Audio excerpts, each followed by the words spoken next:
Jason Johnson and Ken Bell are deep. It's Johnson at the 2-yard line. He's out to the 20 and dragged down at the 21-yard line. Number 85, Andy Parker, in on the tackle. John Elway, who had his best game of the year in beating the Rams last Sunday. The wide receivers, there's the rest of the starting lineup. Just underway, the first play from scrimmage at the 21-yard line. That's Vance Johnson in motion. Elway to Dorsett. Dorsett had a big game against the Raiders earlier in the year. That was that tremendous game, comeback game for the Raiders, who were down 24-0 at the half. Dorsett has not had anything to resemble that day since, when he was well over 100 yards rushing. Greg Townsend, Bill Pickel, and Mike Wise, the front three for the Raiders, who were playing a four-man up front earlier in the year. That's been scrapped. Lyndon King, Matt Millen leads in tackles. Jerry Robinson and Rod Martin, a veteran core of backers. Ron Fellows and Mike Haynes at the corners, and Russell Carter, the ex-Jet, along with Van McElroy, playing with a very painful throat injury at free safety. Second and 5 from the 26-yard line. Elway's first pass incomplete, in and out of the hands of Tony Dorsett at the 32-yard line. Greg Townsend coming very quickly in from the left-hand side. He, of course, in the spot normally occupied by Howie Long. Now he's still out with a calf injury, although they're optimistic that he might be able to come back. You see the pressure right there, forcing Elway to unload that ball just a little too early. That matchup between Townsend and Lanier, a classic matchup of strength and speed on both sides. For the first time, Elway in the shotgun, 6 defensive backs defensively for the Raiders. And on 3rd and 5, Elway looking for a hole, can't find it, and Townsend is there along with Pickel to record the sack for the Raiders. Greg Townsend, who came into the game with 6.5 sacks this year to lead Los Angeles. Raiders have recorded 32 on the year. That puts them right in the middle of the pack. Let's look at the pressure. Elway feels it, gets up inside. He wanted to get away, but could not. Pickel right there in front of him to keep him from scrambling up the middle. Third best average in the NFL, Mike Horan for Denver. 44.4, and that's Tim Brown, the sensational rookie from Notre Dame for the Raiders. He is frightening in the opening field, and he's to the 40-yard line. Tim Brown, the Heisman winner of a year ago with the Fighting Irish of Notre Dame, and he has been a sensation here in Los Angeles as a rookie. Steve Sewell made the catch. Of course, last Monday night up at Seattle, final seconds of the first half, it was Brown returning a kickoff after a Seattle touchdown, almost all the way for a touchdown. And this could have been a key play in the season, as the touchdown was saved on a good hustling tackle, but Brown, just great speed and instinct in the open field. He's been all the Raiders had hoped he would be out of Notre Dame. He's not just a good prospect, he is certainly a great prospect, and leads the Raiders in catches as Jay Schrader throws to Brown out to the 46-yard line. A gain of 5, 2nd and 5. Jay Schrader, it's his job now. Steve Berline has been put on the bench, and Schrader, the ex-Washington Redskin quarterback, will take him the rest of the way with Marcus Allen and Bo Jackson, a pair of Heismans behind him. Tim Brown, another, as a wide receiver with one of the greats, James Lofton, the ex-Packer. Andy Parker for the injured Todd Christensen, a tight end. Mosbaugh, Ream, Lewis, Wilkerson, and Graves, the offensive line. Both teams throughout the year have done a lot of shuttling in and out with so many injuries in the offensive line. That's been a common problem for both the Broncos and Raiders. 2nd and 5. Marcus Allen, or is it Bo Jackson out to the 50-yard line? And there may have been a fumble, and the Broncos acting as if they have the football. No, the signal is Raiders maintain possession. Jim Ryan in to make the tackle with help. And Tim Brown apparently fell on the football. Chance to look quickly at Cragen, who over pursues the play. Look at it right there as Jackson able to cut back against the grain and pick up the yardage. The ball, as you see, stretching loose. But it was an alert play by Tim Brown, as you mentioned, Dick, to pick up that football and maintain control for the Raiders. That was Mike Harden who had a chance for it, scraping at the ground, trying to pull it into his chest, but Brown, the man on the spot, first down at the Denver 49. Jackson trying to get outside, and Mark Haynes can't make the tackle, and he rumbles down to the 41-yard line before Rick Dennison can bounce him out of bounds after an 8-yard gain. Vincent Edward Bo Jackson against the Denver defense that reads this way: Walt Boyer, Greg Cragen, Andre Townsend, an undersized defensive line. Simon Fletcher, perhaps the best of the 11 defensive players for Denver. Ryan, the veteran. Dennison, Michael Brooks. Mecklenburg still on the sidelines. Mark Haynes and Jeremiah Castile at the corners, and Dennis Smith and Mike Harden the safeties. Steve Smith now in at fullback for the Raiders on 2nd and 3. They give to Bo Jackson, and he plows inside the 40. Appears he has a first down at the 38-yard line. Michael Brooks, the tackler. The size of this offensive line for the Raiders, how they match up against Denver's relatively small defensive front. Look at the sizes there. Premium so heavily on pass protection today, and that's where the size pays off. Those long arms, the ability to reach out, get a hold, push off, pays big dividends for the offensive line. 11 minutes left in the first quarter, no score. The Raiders at the 39-yard line with another first down. This is Steve Smith. Had a couple of touchdowns at Denver in the comeback win at Mile High Stadium. He's to the 36-yard line. The former Nittany Lion from Penn State, Greg Cragen, and Rick Dennison collaborated on the stop. Dick, the main variable in this game, as you look at it, there are a lot of predictables in the game. The main variable has to be Schrader. Schrader has come in now after sitting down, after having a chance to digest quite a bit of this offense, but we still don't know how he's going to do against this Denver defense. They throw a lot of looks at you. They had 23 different defenses on 1st and 10, for example, in the last 4 weeks alone. His problem today, recognition and ignition of that offense. He has to get it going. Shanahan said he is the key not only today to the rest of the Raiders season. His throw to the sidelines is complete to Tim Brown, who's wrapped up immediately at the 30-yard line by Mark Haynes, and that'll be close to another first down, perhaps a yard shy.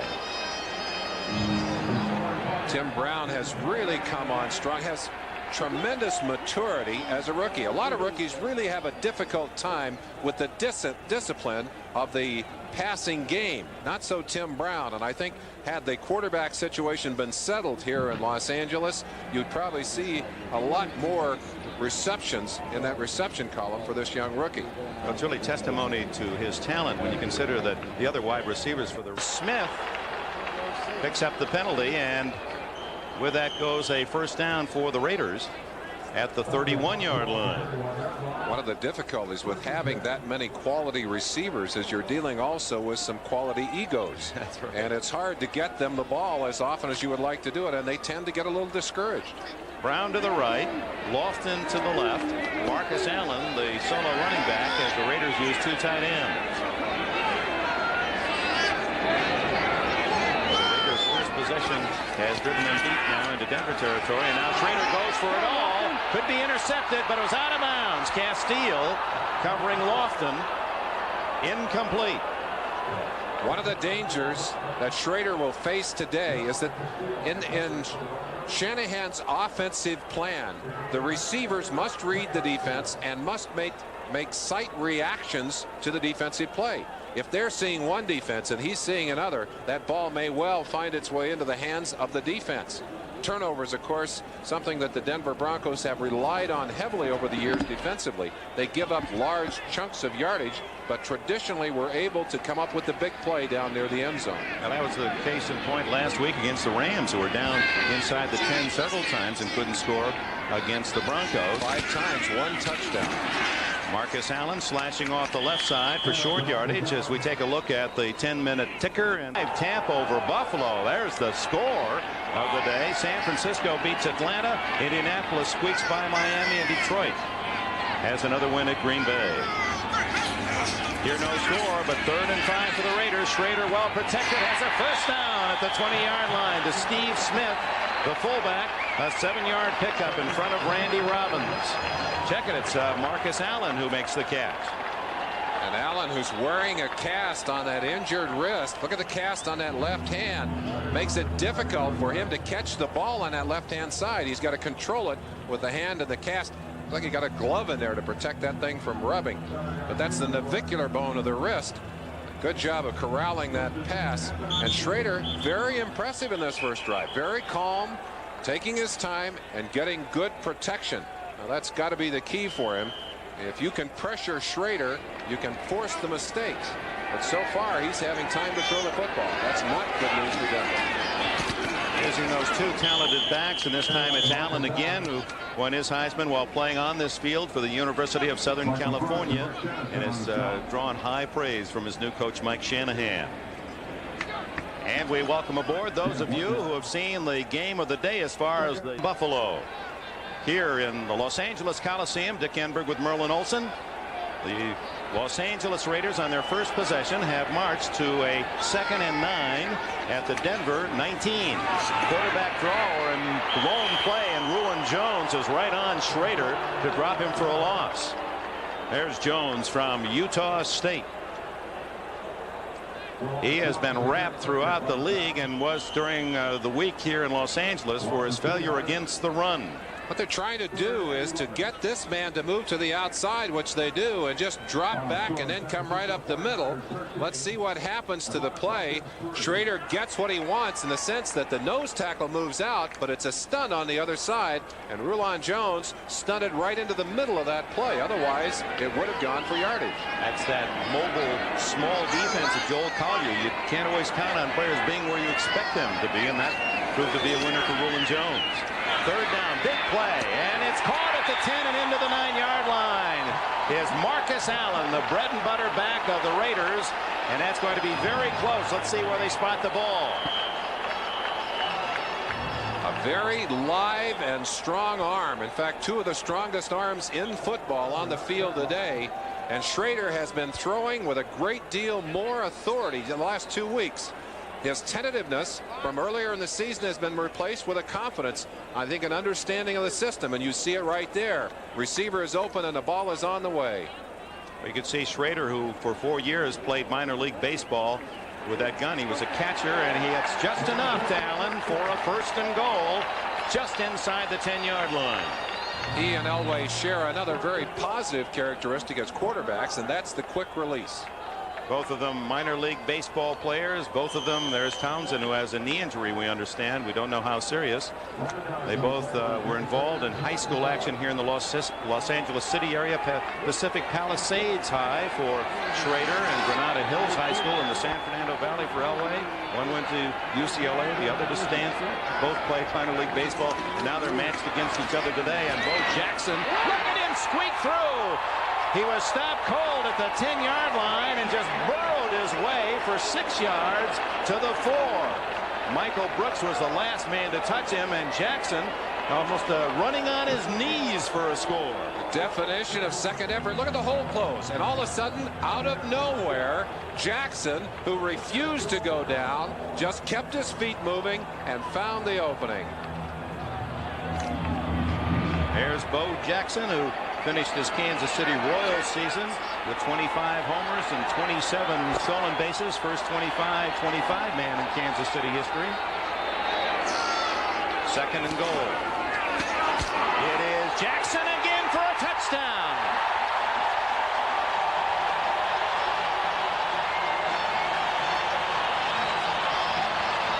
And here in Los Angeles, we welcome those of you who have just seen the Bengals beat the San Diego Chargers 27-10, and that was Bo Jackson. Here's the replay, the first score in the Coliseum as the Raiders take a 6-0 lead on the determined running of Bo Jackson. That's 2 in a row for him. He ran right over Jim Ryan, Dick. Just smashed over the top of Ryan and carried 2 other Denver tacklers into the end zone. That's where the size and strength of that Denver front 7 has got them in trouble. Chris Barr to try the point after, and the Los Angeles Raiders, knowing a win would move them into a 3-way tie for first place in the AFC West, and Seattle has lost today. Take the early lead 7-0. The 230-pound Jackson would not be brought down. 6 years they were, as this kickoff is sponsored by Budweiser, the king of beers. Chris Barr sends it toward Jason Johnson and Ken Bell. It is Bell in the end zone, and they'll take the touchback at the 20-yard line. 7-0. The Los Angeles Raiders lead on a 59-yard drive in 13 plays. Are indicative of the patience of Schrader and the Raider offense to go 59 yards in nearly 8 minutes. And a couple of key third down pass completions to Marcus Allen, extending the drive before Bo Jackson took over. 2 runs, one from the 9 to the 4 and one from the 4 to the end zone, where he just overpowered the defense. Now the Broncos turn, trailing 7-0 with 5:25 left in the opening quarter. Elway can't get away, and he's sacked for the second time. It was Scott Davis, one of the 3 first-round draft picks of the Raiders. He's out of Illinois. Well, it's been a most important Sunday, as they all are. 2 to go. New England over Seattle. Giants big against Phoenix. Washington beaten by, well, not yet. That's still not a final. 27-10, Cincinnati a winner. Cleveland hanging on to a 3-point advantage over Dallas, trying to snap their 9-game losing streak. The big upset, the Buccaneers over Buffalo. San Francisco beats Atlanta. Indianapolis over Miami. Detroit a winner again against Green Bay. Here's 7-0 Raiders. Second down and 19. And Dorsett able to squeak out about 4 to the 15-yard line. Let's look at the late scores. There are 2 others beside this game. Minnesota 7-0 over the Saints, and Kansas City an early lead. As they've had to move a lot of bodies around in that offensive line. And of course, for the Raiders, they're playing without their top pass rusher Howie Long, who has been on the sidelines for some time. Lots of time for Elway. Now he breaks out, throws to Gerald Wilhite. And Wilhite diving to the 29, but that'll be a yard short of a first down. Jerry Robinson, 57, submarining in to make the tackle. 14 yards, but a yard too few. And on 4th and 1, the punting team comes on. Elway's awareness and his ability to escape the sack, obvious here. Look at that, away from 2 guys right there, and quick enough to get that ball off. Just unloaded it.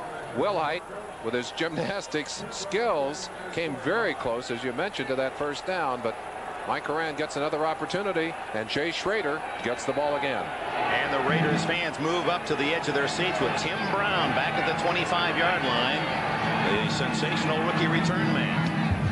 And it's a short, dying kick toward the sidelines and out of bounds. Now, the Broncos have been talking about that all week. It goes out at the 39-yard line, that they would kick away from Brown and weren't afraid to kick out of bounds. However, they don't want to kick it quite that short. A little short. They were enjoying themselves, as was the crowd, obviously. Very much a part of the community in the Mile High City. The Raiders lead 7-0, and Marcus Allen bumped at the line of scrimmage, keeps on his feet, and like Bo Jackson, refuses to be tackled until he picks up nearly 10 yards. Michael Brooks finally brought him down, so Marcus turns a 2-yard loss into a sizable gain.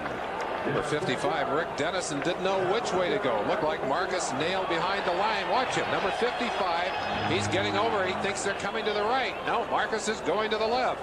He gets back over, only to find Harden there, but Harden couldn't hang on.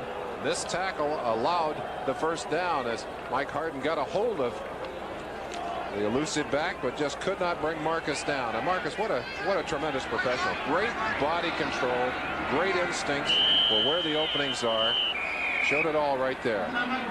Well, we have a big score just in. The Redskins, with 1 second left, got a 44-yard field goal from Low Miller and beat Philadelphia 20-19. And we have a timeout in Los Angeles. That patchwork orange offensive line shoulder injury. They're taking x-rays currently as the Raiders have the ball at their own 49 with a first down. The toss to Bo Jackson, and he's caught after a 1-yard gain. Dennis Smith, the safety, coming from the far side, trailing the play in on the tackle.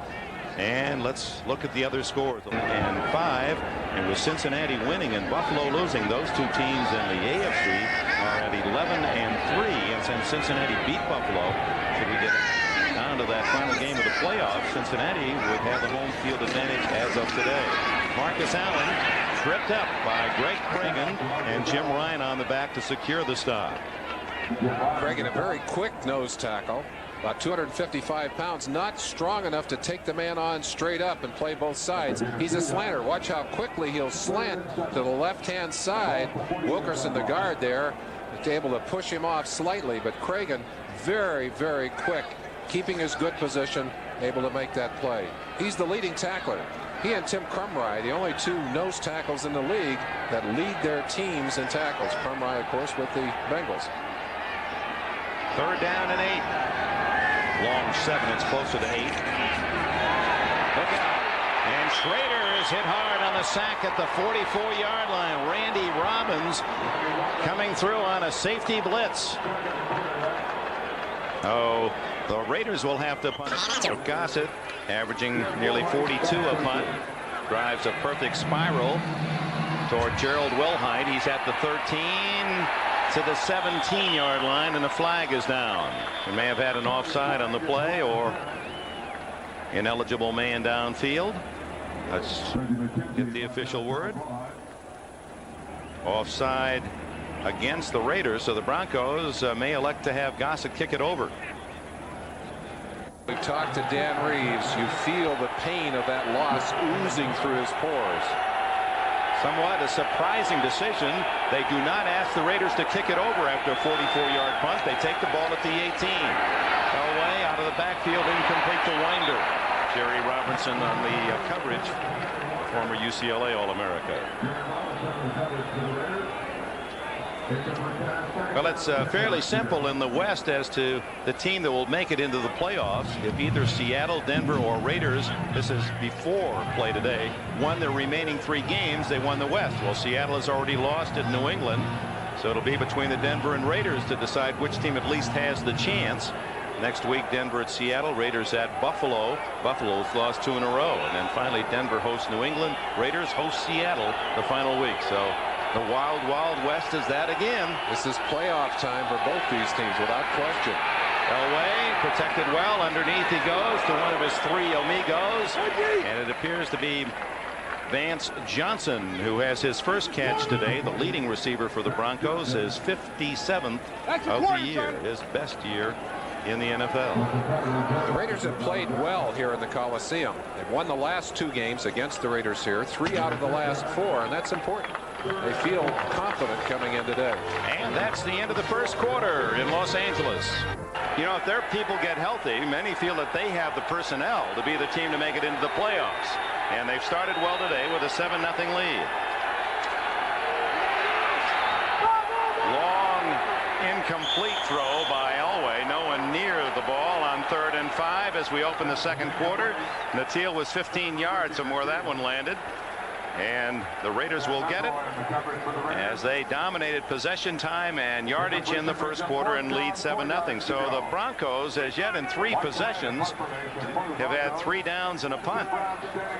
It's been up and down for the last few weeks for the Broncos. Last week, of course, they did a good job against the Los Angeles Rams at home. The week before, they were shut out 42-0 in New Orleans.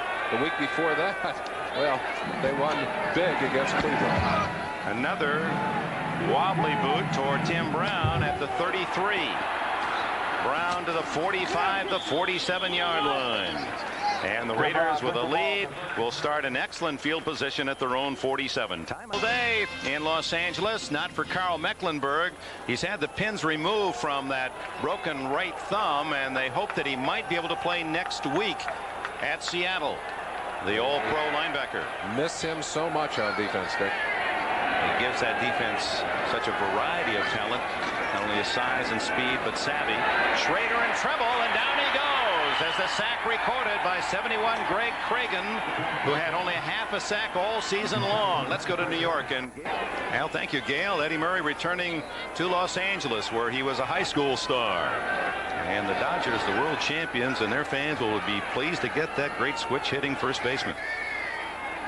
After the sack by Cragen, Schrader looks at 2nd down and long over the middle and almost intercepted. It was intended for Steve Smith, but right into a pack of white jerseys. Rick Dennison and Jim Ryan both were close. I was about to say how well Schrader had handled his responsibilities so far.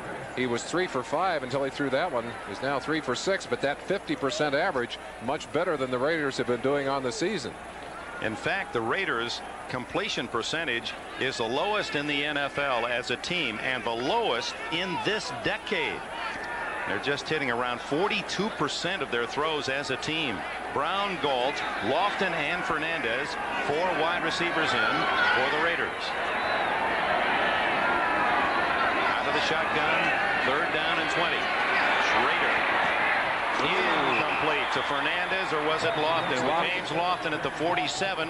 Had he caught it, it would not have been nearly close to a 1st down. Thrown behind him. Robinson Haynes on the coverage. Pressure forced the early, able to pick it up, not even able to corral it. Gerald Wilhite back at the 20 for Denver as Gossett drills a long punt to the 15. And Wilhite returns to the 23-yard line. A modest effort, and there's a timeout with 13:51 remaining. And hold on, we've got a real scuffle going on. One of the Raiders and Mark Munford of the Broncos trying to pick out the Raider. It was Brown, a rookie from Ron Brown, a second-year man from Southern California for the Raiders, and they were really going at it. Let's see how the officials sort it out. There's Munford, the combatant for Denver. Might be one of those negating unsportsmanlikes. We got offsetting personal fouls. 64 Raiders, 51 Denver. They'll offset. 1st down. So the timeout. The ball will stand as it is at the 20. Raiders leading 7-0. The offensive line tutored along the near sidelines. Alex Gibbs, former Denver line coach, talking to his new line here in the black uniforms of the Raiders. Elway 6-2 in the last 8 starts after a tough beginning, but the 2 losses were big ones. 42-0 to the Saints and 55-23 at Indianapolis. Elway looking for an initial 1st down against the Raider defense, and he gets just a couple of yards on 1st down. 2nd down and 8 early in the 2nd quarter. It's 7-0 in LA. Most important win for the Washington Redskins and their fans, as Washington now 7-7 as they flirted with 4 straight losses. 2nd down and 8 for Elway. He sends Natil in motion, protected well. Townsend after him now, and he's got him.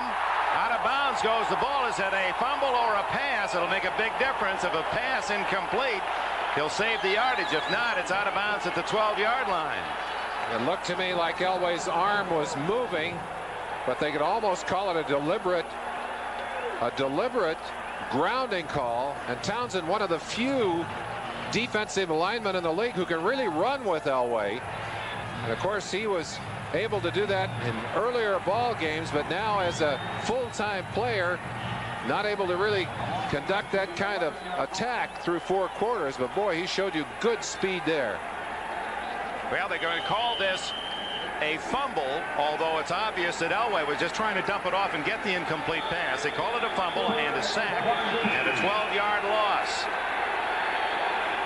That's the 3rd sack of the day on Elway, who's getting all kinds of heat from this Raider defense. They've been going basically in a 4-man setup, using a lot of Scott Davis, their big rookie, at that right end position, the open end position. Another look at the end of that play. And Dick, we talked about patchwork orange. Gerald Perry had moved over to that right guard position in place of Juriga, and Keith Bishop back into the lineup at the left guard position. Look at Elway, a quick kick. And it bounces decently for the Broncos into the Raider half of the field at the 49-yard line, but so low as kicked by Elway that almost was knocked down just beyond the line of scrimmage. Elway has done that before, but usually drops back in the formation to do it. He really doesn't go too far back, just a couple of steps. He's lucky that ball was not tapped at the line of scrimmage. That's the kind of kick where you want the end over end and get the roll because you're hoping to surprise the defensive team, but he only got 40 yards out of it, and the ball is spotted just on the Raider half of the 50-yard line. 7-0 Los Angeles, 12.5 minutes remaining in the 1st half in the sunny city of Angels, 70 degrees plus. Marcus Allen. Lots of running room, and another Raider first down at the 39 before Haynes and Brooks can bring him down. Michael Brooks, who's getting some playing time in there, is at the outside linebacker, number 56. And watch the block right there. Rory Graves, number 60, buries Brooks on the outside. And that's the man who has to hold the point of attack. Dennis Smith up there along with the cornerback, Mark Haynes. But that's big gain. 1st and 10, Raiders.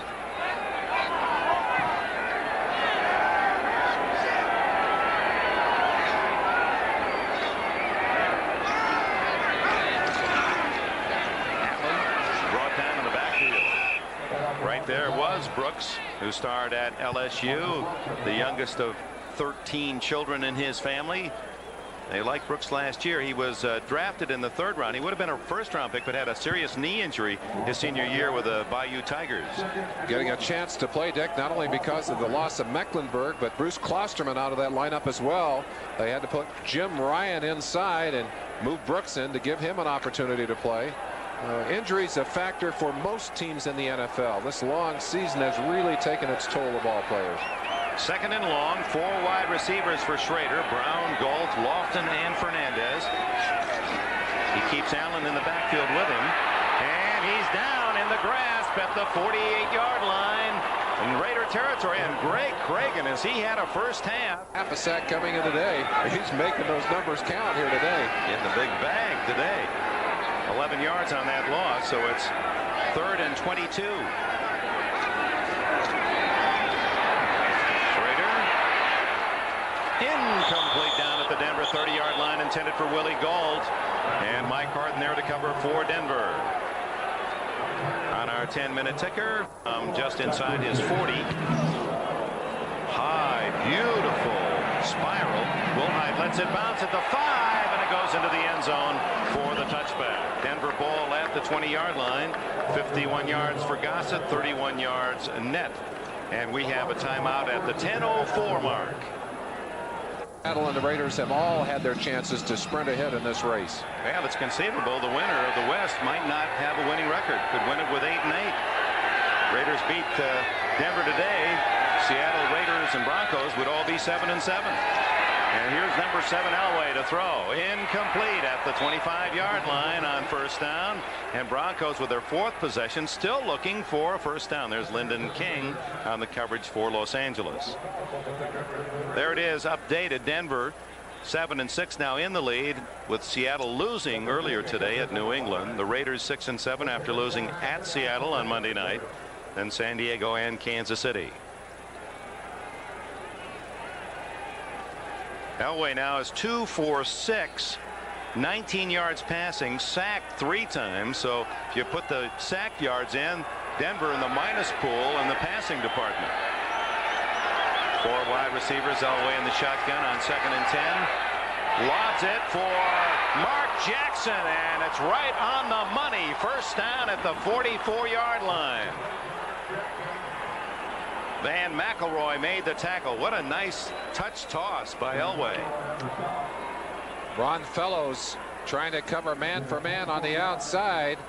Too much speed for him. Actually, that's Lionel Washington as he tries to cover man to man on the outside. Washington, who was burned for 2 touchdowns last week, gets chewed up there, and Jackson continues his big play antics. We saw against the Rams 6 catches, 2 touchdowns, 140 yards last Sunday at Denver. So the Broncos have their first down at their own 44. Elway hits his tight end, Kay, and Clarence Kay from Georgia is in Raider territory at the 47-yard line, about 8 or 9. Kay or Mobley or Sewell or Wilhite, one of those 4 people has to come up with some big plays. That was a big play from Kay. Johnson to the near side. That's Jackson on the far side, and Orson Mobley in motion. 2nd down give to Winder, who's stacked up, and a flag goes down. So apparent that the inability to run the football still haunting this Denver offense. See there a holding call, and I'm sure the reworking of that offensive line makes it difficult for the teamwork in there, and that often stimulates holding problems. Holding. 89 offense. Oh, well, still second down. not one of the offensive linemen, though. Man in motion, Yeah. Mobley. Well, he is the lineman. He's a 265-pounder at 6'6". He's got to be the biggest of the tight ends in the league. One other tight end that's almost that size, Aaron Cox down at San Diego. I don't know if Reeves is mad at Mobley or mad at the call, but you could see that chin harden. Ball marked back to the 42 for Denver, where it'll be second down and 12. Elway.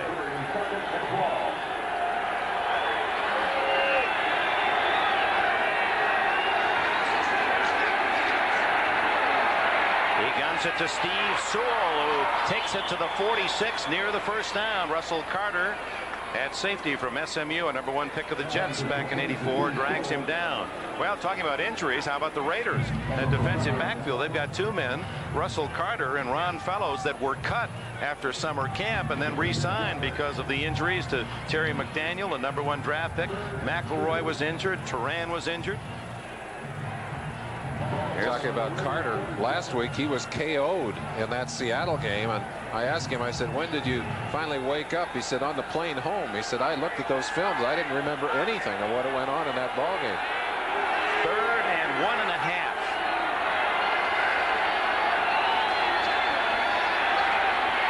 Elway with that little pass, but his receiver had been bumped out of bounds. Tony Dorsett, Lyndon King on the coverage, and the Broncos will have to punt it. There's King, who played at Colorado State and is an active. Look at this. At the last minute, ran in punt formation, and quickly the Broncos line up on 4th and the 1.5 going to go for it. Well, maybe trying to draw somebody off sides. Let's see. Ooh. Well, the man who went offsides, Mike Ruther, who was the guard, knocking into the Raider defense. And whatever that was, it didn't seem to work for Reeves. Ball start. 57 offense. Still 4th down. Well, one thing, it's not a bad play if there's somebody you want to get. I mean, it's I think they actually probably were going to run a play here. That's the backup quarterback in there, Kubiak. And Kubiak wonders what the heck is going on with Ruther. Dan Reeves always has a package of trick plays and gimmicks. He loves that. That's one of the things he carried away from his Dallas experience with him. Now, that's one that backfires in a way, although they really haven't lost a great deal in this situation. Except the trick is to stop Tim Brown. He's had 2 good punt returns, and he's always a threat to take it all the way for the Raiders. Toward the sidelines, which was the game plan, and it will go. Well, it won't go out of bounds. Brown did, the ball didn't, and at the 12-yard line, Horan, who has not kicked one into the end zone this year, not a single touchback. That's the 17th punt inside the 20 without a touchback. That's a marvelous mark for Horan. Raiders, 7 minutes to go, first half. Allen and Jackson, a talented tandem lined up behind Schrader. It's Bowe. Oh my, he was 1 tackle away from a very long one. Dennis Smith would not let go. Jackson had threaded his way through everyone else. Brings great strength and speed. That's a tough combination to deal with. Right through 2 arm tackles and almost through the tackle of Dennis Smith. He breaks that. Adios. Denver doesn't have anyone in that secondary who can catch him. Yeah, that had 88-yard touchdown written all over it. A reminder to our viewers, we will be selecting the Budweiser Most Valuable Player. We'll announce that at the conclusion of today's game.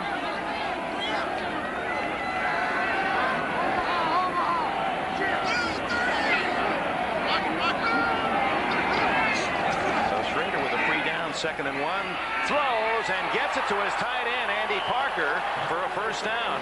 Only the 2nd catch of the year for Parker from Utah, and it was dangerously close to being intercepted. Michael Brooks was right in the line of that toss. Minnesota 10-0 over New Orleans, and the Jets have chopped into Kansas City's early lead. Here's 7-0 Los Angeles.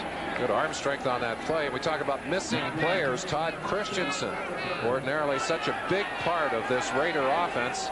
They say that there's a chance that if the Raiders are going to be in the playoffs, that he'll be able to come back. In fact, may even be eligible for that last game of the season, or available. Bo Jackson trapped in the backfield, and Smith again Oh, he's got that flypaper tackle technique. You just can't get away from him once he latches onto you. And Smith, who played at Southern California on this Coliseum turf, tackles Jackson for loss. And there's Todd Christensen, the Pro Bowl 4 times a Pro Bowl tight end. Well, let's make that 5. He'd like to make it 6. I don't think it'll happen this year, though, having missed a great deal of the season and missing more perhaps than he needed to because he tried to come back too soon on an injured knee and re-injured it. So Parker and Junkin are using their talents at that tight end position, but they're not quite the pass receiver that Christensen is. Jackson does get outside, breaks a tackle, runs through 2 more, and a flag is down as Jackson belts his way to the 35. It will be short of a first down. Let's see the penalty, and there's an injured Raider back at the 27. Might be Marcus Allen. Nope, Tim Brown. Tim Brown. Marcus was trying to block, as was Brown, coming in from the outside. Brown is up. Don't want to see your #1 rookie on the ground. Maybe the #1 rookie in the NFL this year. Holding. 80 offense.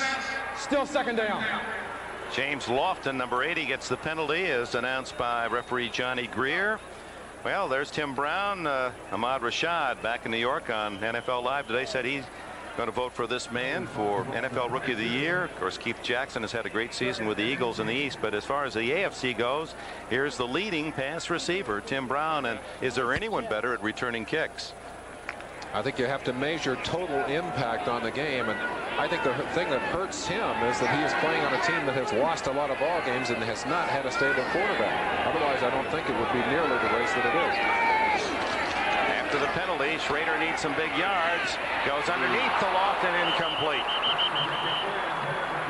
So James Lofton, the reliable veteran from Stanford, who has 24 catches this year and 595 in his career, unable to latch onto that one.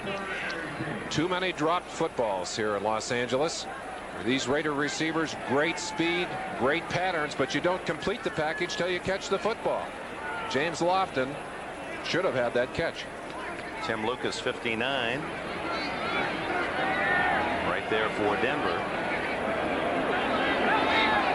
That is a remarkable stat that Lofton is without a touchdown this year. 3rd and 18. Underneath. And to the 32-yard line goes Tim Brown as the Broncos played it soft defensively, gave the short pass underneath, and they stopped Brown shy of the first down by 8 yards.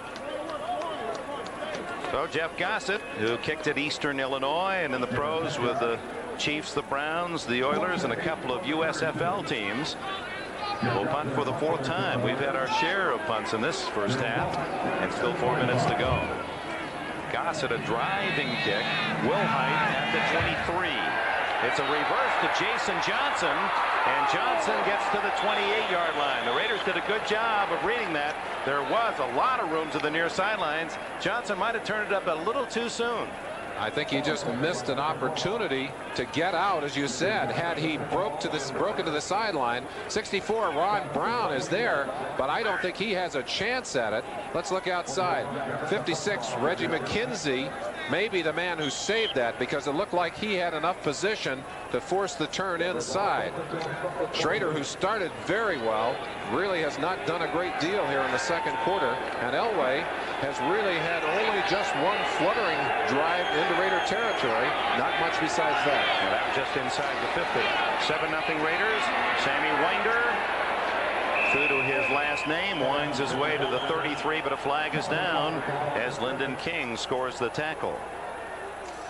You see a little emotional breakout down there. One of the things that's missing from both of these defenses is big play capability. They're just not getting the big plays from either the Bronco defense or the Raider defense. Holding. 60 offense.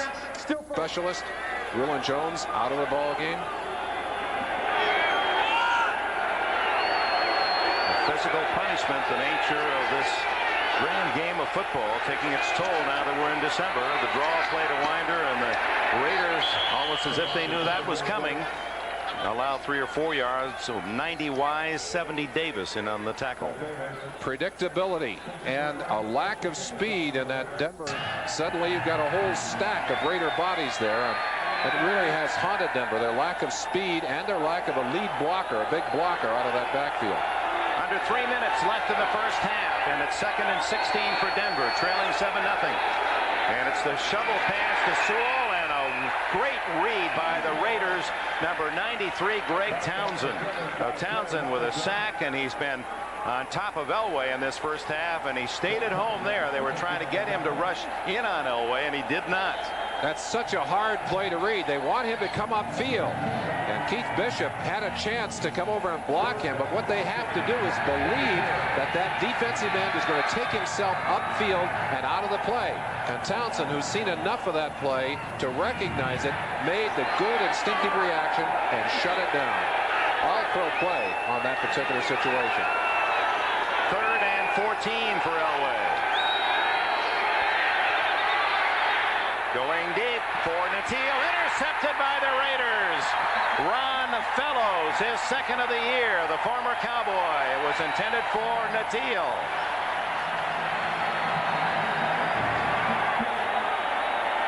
So the Raiders, with 2 minutes and a second remaining in the half, get the ball back at their own 48. You get a little bit of a feeling for what John Elway is looking at as he locks on the right-hand side, and in spite of the fact that there's excellent coverage on Natil over there, unloaded the football anyway. Eddie Anderson, the 2nd man over, and you've got 2 defenders, and that's excellent position by Fellows, who is right there camped on the pattern. And Elway, who made a lot of bad throws early in the season, has not thrown nearly as many bad passes late in the year, but that was an ugly interception. Los Angeles leading 7-0 at their own 48. Steve Smith and Marcus Allen behind Schrader.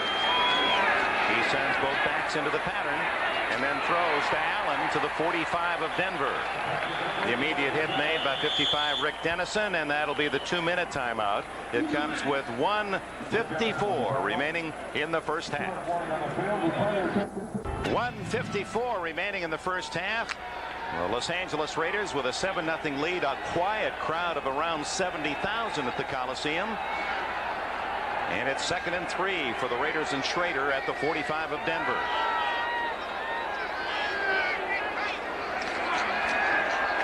To Smith, wide open, 35-30.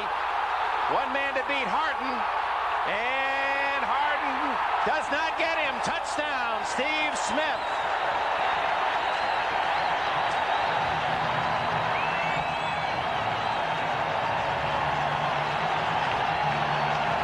This crowd comes to life, and Denver is having to look back and remember the second half of that game up in Denver when Smith broke away for a long touchdown run up there, and that great comeback.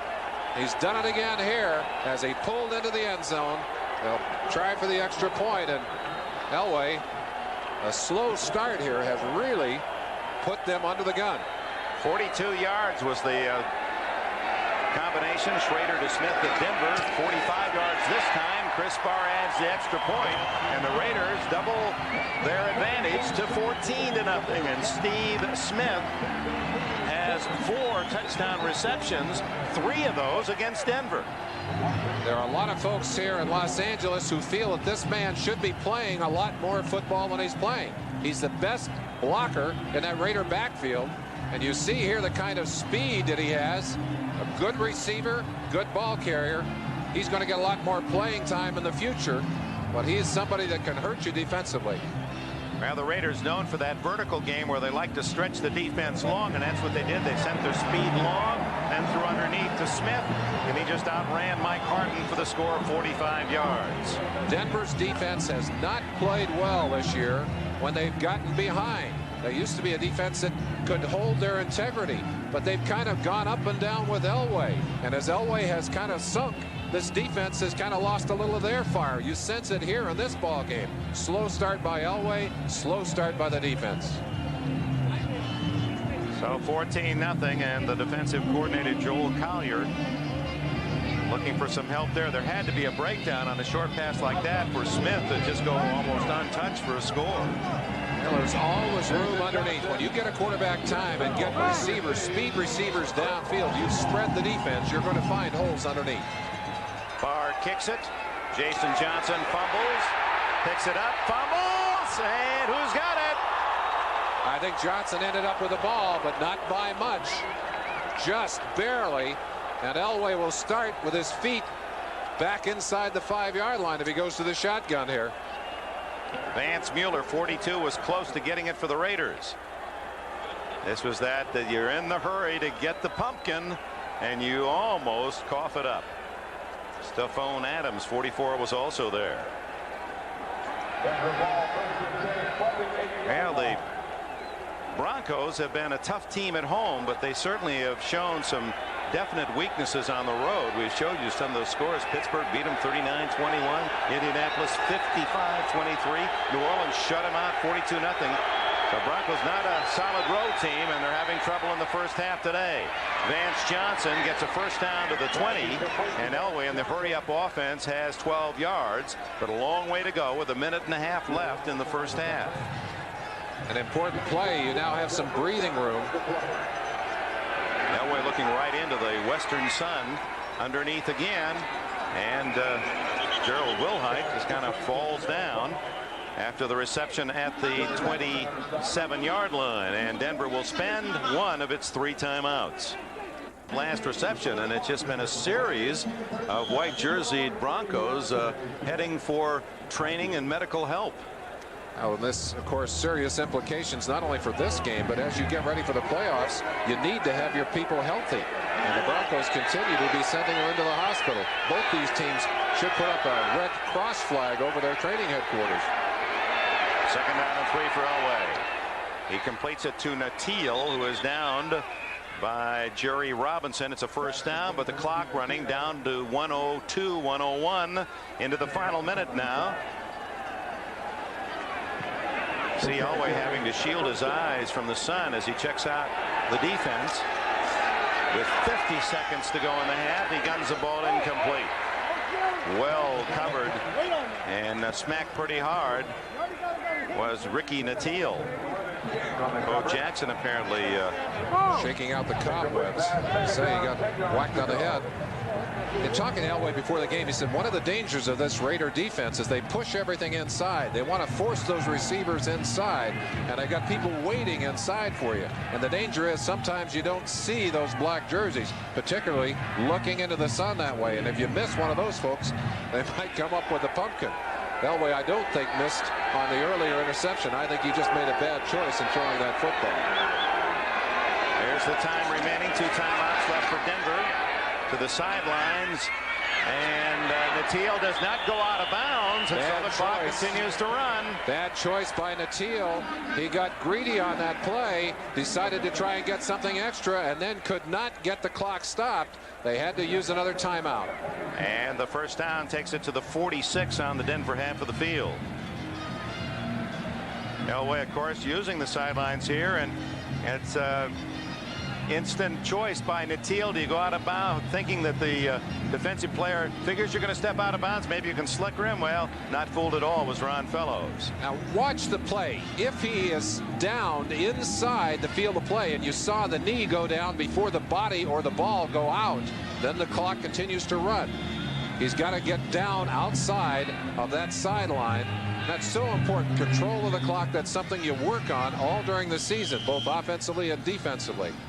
Dick, we talked about the fact that one of the things that haunts Dan Reeves about that loss up in Denver to the Los Angeles Raiders was the fact that they mismanaged the clock just before the half and blew the opportunity for 3 points. So that's something they don't want to do here. They would like to at least get a field goal down 14-0. 38 seconds left and 1 timeout. Elway fires. Almost intercepted. It was intended for Mark Jackson, but it was right into the arms of the Raiders' Russell Carter. That's one that we just talked about. A Raider waiting, absolutely hiding back there, and he may have been covered up by the other players. And Elway looking into that sun, I've got to believe he's having a little bit of trouble spotting those defenders. Almost threw it And an interception in that kind of situation, there's not many bodies between you and the other goal line. Look how open the field is in this direction if Carter catches that football. Yeah, with his speed, that's 6 points. 2nd and 10, 32 seconds left. Elway again completes it at the 42-yard line, and there's the final timeout for the Broncos with 25 seconds showing. That shows you how important Natil making the reception here. Natil not saving a timeout by going out of bounds. That really changes the entire Dan Reeves strategy. Dick, we talked about injuries and their impact on a team. Howie Long's injury to this defense for the Raiders is typical of that. Not only do you lose a guy who plays almost every down and is a great pass rusher as well as playing the run well, but it forces you to put onto the field Greg Townsend to play every down. Townsend was the rushing specialist for these Broncos, and he cannot be as effective a rusher, although he has rushed well here today with 2 sacks, when he plays every down. That was Howie on the sideline, by the way, with a calf injury. The other thing it does is to take a guy out of that lineup who is going to be double teamed on every play. And that makes it easier for an offensive line then to pick up the other people on the line. The Bill Pickels, the Scott Davises on the other side. So the impact is not just missing one person. It can filter down to 3 or 4 different people. And that added, of course, to the fact that Sean Jones, who was a fine pass rusher, has been traded to Houston. And doing a fine job in Houston, we might add. Understand Achilles and shoulder injury to Wilhite, and now Elway with no timeouts remaining. Throws, is it complete? No, he was out of bounds. Mark Jackson had his knee already across the sidelines when he made the catch. 18 seconds left. With these short receivers, and Denver's receivers all relatively small, Elway frequently throws that ball low to the ground and does it deliberately. Hard to intercept that kind of pass. The other thing you'll see Elway do here, and it's something he wasn't doing earlier in the season, he sets his feet and steps forward to the target right there. When he does that, he's a very accurate passer. When he throws off his back foot, that ball tends to fly. Talking about the size of the receivers, notice this. Bronco receivers, not a single one over 6 feet tall. Quite in contrast to the Raiders. Elway, again, lots of time. And he'll just take that completion on the sidelines with 11 seconds left to Steve Sewell, the former Oklahoma Star. And that moves Denver at least into long field goal range. It would be about a 50-yard field goal try from there. They have one play before Rich Carlos, who has missed 5 in a row, would be called upon. In fact, he got a new haircut this week. He called it his slump cut. Last 2 in that Cleveland game, and then in the New Orleans game and the Ram game. Loose, deep defense for the Raiders. They'll give Elway the short pass. He'll take it. Nope, Sewell can't latch on with 6 seconds left. That would have made matters much easier for Carlos, but that won't be the case. And the little kicker who played his college ball at Cincinnati comes in to try to end the streak. His career long, you saw, is 51, and this one will be close to that. One of the dangers of trying a long field goal is that you try and get that little extra pump to it and often kick the ball lower than you would ordinarily kick it. Carlos traditionally gets the ball up very quickly, but on a field goal like this might be susceptible to the block inside. It would be his longest ever in the NFL, 53 yards if good. Bad snap, and that's how the half will end. The Raiders getting the ball as Kubiak could not spot it for Carlos. Stephon Adams was right there for the Raiders. 3 seconds left. Folks up in Denver watching their television sets booing right now, perhaps rightfully so. It has been a pretty pathetic first half for Denver's offensive team and their special teams, and not a great half by any means for their defensive team. The snapper Bishop, who's had lots of injuries, and critically to that time, you can see how does he snap the ball at all with all that tape and gear protecting injuries, and he didn't snap well, skipped it back, and Kubiak could not make the tough play. And this, unless there's a penalty, will be the last play of the first half. The Raiders in front 14-0. They have 4 wide receivers in. Maybe Schrader will try for that big long pass, hoping he might get a deflection. He certainly has the arm. Look at that throw. That'll go all the way to the end zone, where it is intercepted by Mike Harton, his 4th of the season. But boy, Schrader had that ball over 60 yards in the air. And that's the end of the first half. The Los Angeles Raiders trying to move into a three-way tie for first in the West, own a 14-0 lead, and as they say, it wasn't as close as the score. Run with. We're seeing him trapped more often in situations where we thought he'd get away. Well, I guess the most revealing statistic there, Merlin, is the fourth one down total yards. Only 130 for the Raiders, just 108 for Denver, as the defenses have dominated. At time of possession drawing closer after the Raiders owned the first quarter, and the Raiders with a 14 at Denver, and he simply was not ready to step in and take over this offense.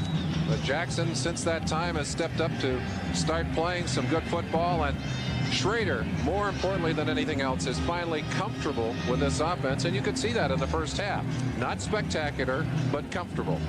Well, the kickoffs have become major excitement for the Raiders and their fans, because Tim Brown, who has for 30 a return, that's like 5 yards average better than the man in second place in the National Football League. And this kickoff is sponsored by Budweiser, the king of beers. And the Denver Broncos are talking about purposely kicking the ball out of bounds, just giving the Raiders the ball at the 35 rather than letting Brown flirt with another long one for a score. We've seen their punter do that. Let's see if Carlos will do it here. The second half underway. They kick it down the middle, so Brown will get his chance at the 1. And doesn't make it to the 20, as the coverage is excellent for the Denver Broncos. Steve Bryan, number 95, a linebacker, makes the hit. So Brown's average will dip a bit on that meager return, as Denver played it well. At the 19, Jay Schrader puts the Raider offense in gear. Understand Gerald Wilhite, with a couple of injuries, shoulder and Achilles, will not return. 14-0. Raiders with the ball to start the second half, and a comfortable lead. And it's Marcus Allen driving up the middle for 3 or 4. Greg Cragen in on another play, number 71 for Denver.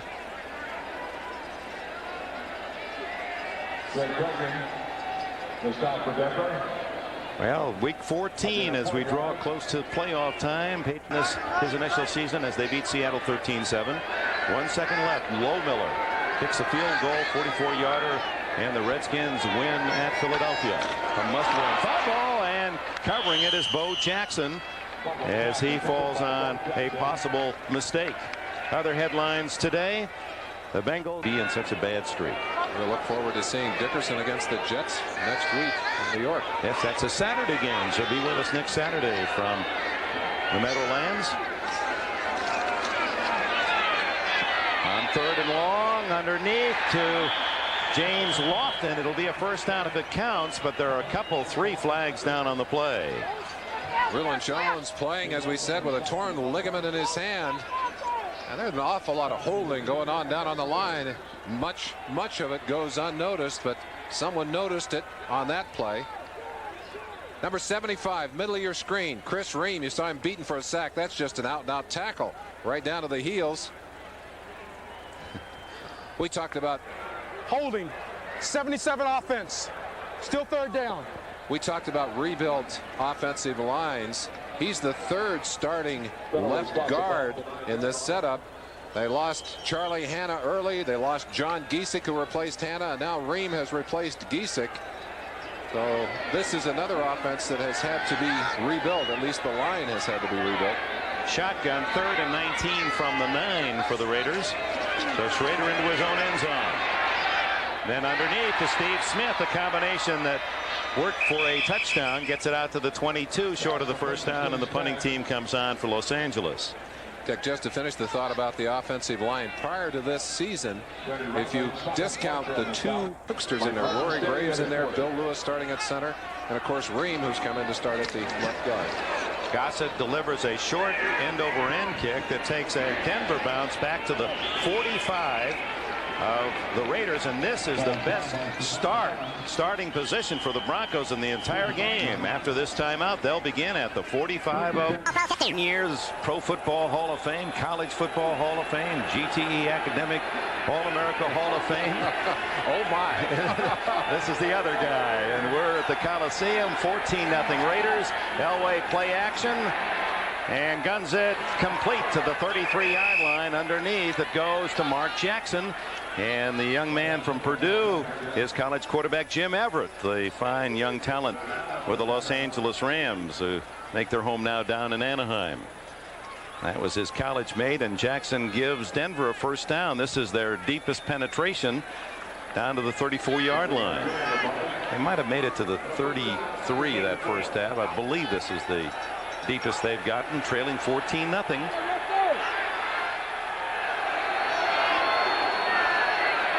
Jackson in motion. Elway on the roll. Throws to the tight end. And it's Kay who has another first down at the 22-yard line.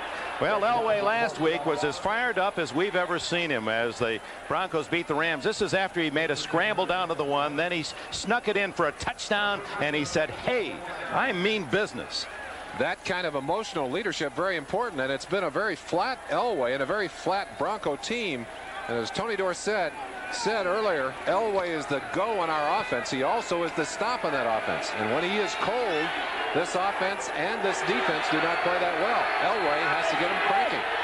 Yeah, this has been as solid a drive, short as it may have been, as Dorsett gets a handoff in a little running room, and the number 2 rusher in NFL history behind Walter Payton picks up 4 yards before Millen and Fellows makes the stop.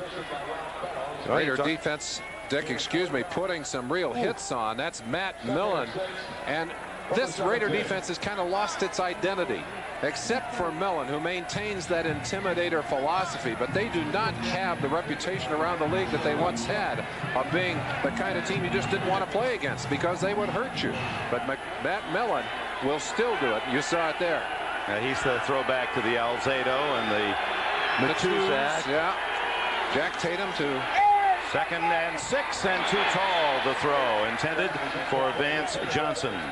Dick, I think you can trace the loss of that mystique back to a game we did in Chicago in 1986 when the Bears did the intimidating, and the Raiders I don't think have felt the same way about themselves. They would like to reestablish that kind of feeling.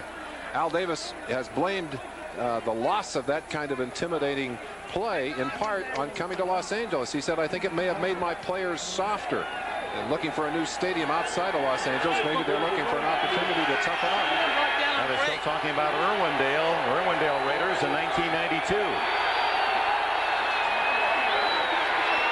Elway on the scramble. And driven down at the 11-yard line. That'll be close. I think maybe a measurable down as the yard markers all the way on the other side of the field. They're going to bring it all the way across to measure it. And Reeves may have an interesting decision here. I don't know that you're in a situation where you can afford to go for the automatic field goal here. Not with a kicker who's missed 5 in a row. You got to do what you got to do. I'm an athlete first, a football player first, and a quarterback second. And if I got to go head first, if I got to dive over the pile, that's what I'll do.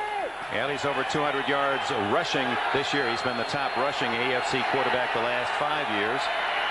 And has it a first down at the Raider 11-yard line. It's Dorsett picking his way down to the 8-yard line. But it isn't the Tony Dorsett that was a thrilling Heisman winner at the University of Pittsburgh and so many years a star with the Dallas Cowboys. And openings exploding through them and making people miss. He does not have that kind of breakaway burst speed anymore. 2nd down. Intercepted by Greg Townsend, and that's the defensive end outrunning Elway, and Townsend has his 3rd career touchdown. Oh my.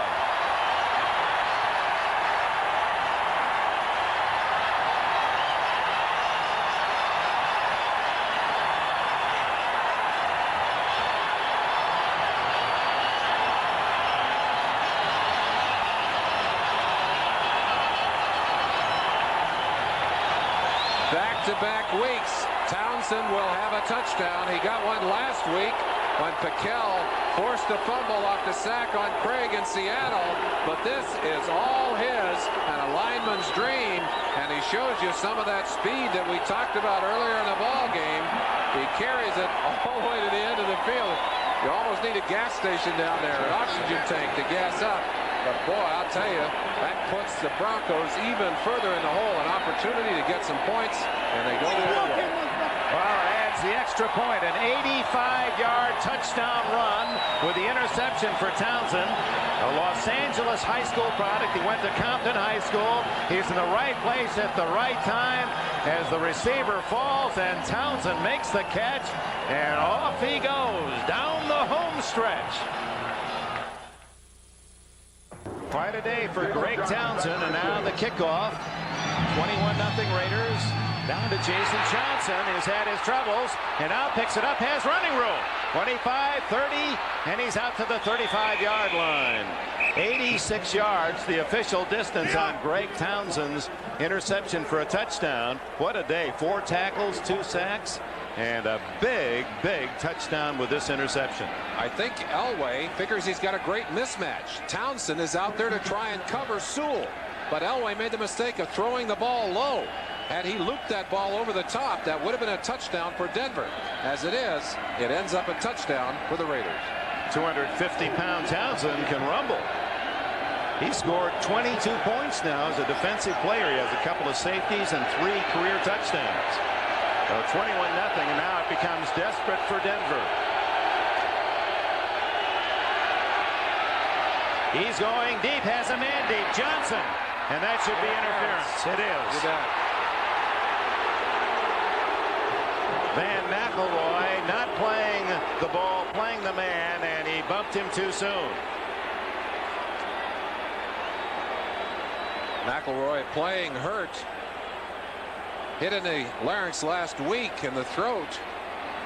They're trying to get deep behind him, and they do get there. Vance Johnson. 26 you see that? You cannot drive through the man. There was a chance for Johnson to have a piece of that football. You can't see the throat piece that McElroy has, but it's like a turtleneck that tightly covers that larynx, which he'd injured before. Let's look at that play. Elway going for big marbles here all the way down the field. McElroy is going to give him a chance to start it in from the 15-yard line. 50-yard interference penalty on the replay. Actually, McElroy timed it pretty well. It was pretty close. Elway throwing for Jackson, incomplete. Working against Ron Fellows, the corner for the Raiders. Ball was out of bounds anyway.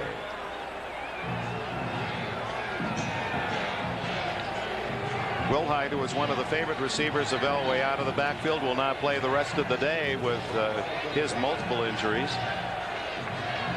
Well, this is where Denver was just moments ago, only to find Townsend scoring for Los Angeles. It has not been a very happy day for Elway or for the Broncos, for any of them for that matter. Broncos were shut out 42-0 their last road game. They're whitewashed so far 21-0 today. Full blitz. The give to Sewell. Ran up the back of his own blocker. That slowed him up, and not much out of that as Reggie McKenzie, 54, makes the tackle.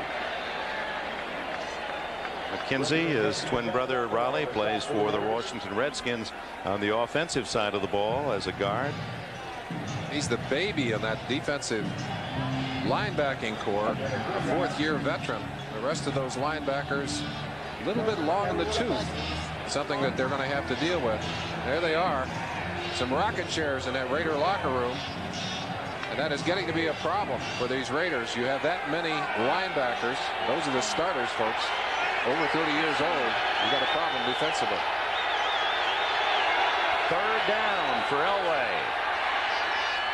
And it's incomplete. Intended for Johnson. And trailing 21-0.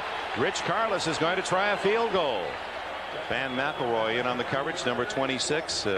His dad, a reverend for over 50 years down in Knippa, Texas, a small little town of about 300, and it'd be tough for him to do any preaching the rest of his life. He says he thinks his voice will never be the same.